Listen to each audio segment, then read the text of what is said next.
Hi everyone, today we will dive into the concept of IRR and show you how to calculate it in Excel. Let's get started. IRR is the discount rate that makes the net present value, that is NPV, of all cash flows from a particular investment equal to zero. In simple terms, it is a rate at which investment breaks even.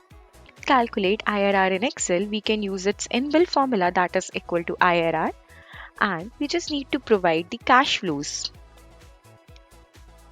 And here we have our IRR, that is 26%. Now we will try to understand how this IRR is working.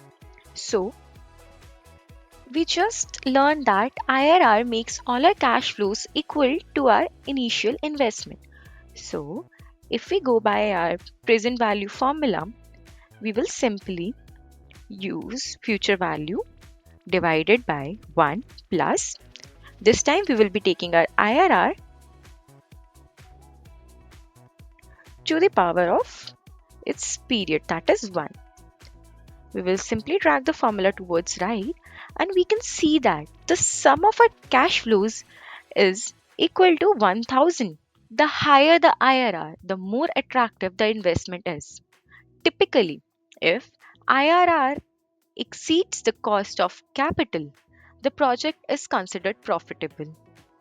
Thank you and stay tuned.